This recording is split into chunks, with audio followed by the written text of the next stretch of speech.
Spider-Man swings to where the Avengers are fighting the mindless ones. He finds Kitty Pryde and asks her to let the other X-Men know that he had a little mind swap situation with Doc Ock. But now he's back in his own body. Suddenly, the orb unleashes the Watcher's Eye, which possesses knowledge of every secret.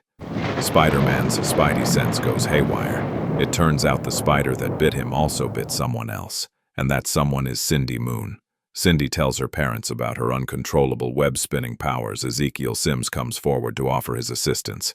He takes Cindy away and locks her up in a room to hide her from Morlun. Spider-Man looks around and realizes that everyone has been affected. Without wasting a moment, he swings away to track down Cindy. Peter heads over to Ezekiel's old building, where he was once offered a room to hide from Morlun. He remembers that Ezekiel had actually created this room years before he even knew Peter's true identity. It suddenly dawns on Peter that Ezekiel had known his secret all along. Filled with anger and frustration, Peter forcefully breaks down the door, shouting, "Liar!" As he steps inside, a pre-recorded message from Ezekiel starts playing. The message reveals that if Peter is hearing it, it means he entered without Ezekiel, and it discloses the existence of another individual like him, another spider.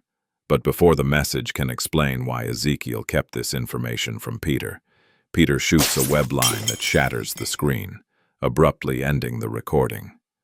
Peter tells Cindy that he is there to free her, but she tries to warn him that Morlun will come if he does. Peter, confident that Morlun is gone, opens the sealed door. Cindy gets angry and says, "You idiot, you've killed us all," and attacks him. During their fight, Spider-Man realizes that Cindy is faster than him and has a better spider sense, but lacks the strength that he possesses. Cindy warns him that Morlun will find out about her and devour them. Peter informs her that Morlun is dead and she is now free. Overwhelmed with joy, she screams, "I'm free!" Before she leaves, Spider-Man reminds her not to use her powers in public, so she creates a costume out of her spider webs and asks Spider-Man to call her Silk. She swings away, and Spider-Man struggles to keep up with her.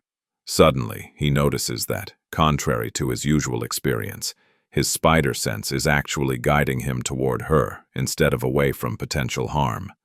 This is a completely new occurrence for him, as he has never been led toward someone or something before. Silk reaches her old home and discovers that her family has moved away. Spider-Man promises to help her find them again. Cindy asks where Morlun died, and when Peter reveals that he died twice, she becomes angry and slaps him. She argues that if Morlun came back once, he could come back again, and that Spider-Man setting her free was all for nothing. Spider-Man attempts to flee, but she pulls him back with a web line and warns him that they are all in danger. She asks if he can feel it, and Spider-Man realizes that his spider sense is out of control. It's pounding, screaming, not just in his head but also racing through his veins like he's never felt before. In a surprising move, Silk gently lifts Spider-Man's mask and they kiss. Peter and Cindy give in to their primal connection. When Cindy tries to remove Peter's mask, Peter insists the mask stay on. He is taken aback when Cindy reveals that she knew his secret identity. This revelation gives him the much-needed mental cold shower to stop their intimate moment. He quickly gets dressed and urges her not to say his name too loudly, and that they're not doing anything now. Both of them take a moment to reflect on what just happened. Silk admits that she didn't know what had come over her, but she felt a basic primal connection. Could it be because they were both bitten by the same spider? Peter begins to question whether it was a mistake to set Cindy free, and if he should reconsider putting her back. But Silk assures him that the damage is already done. She eagerly expresses her desire to explore the world she had missed for nearly half of her life, firmly stating that she would not go back.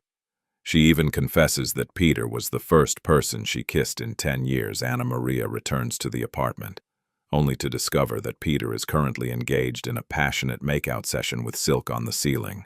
Silk confronts Anna Maria and firmly tells her to back off, asserting that Peter is now hers. However, she later apologizes, admitting that she didn't know what came over her. Silk then proceeds to explain to Anna Maria about their spider sides, hoping to make her understand. In the midst of the conversation, Anna Maria tells Peter that Sajani is missing, and he needs to make an urgent announcement on behalf of Parker Industries. Don't forget to like this video and subscribe to the channel.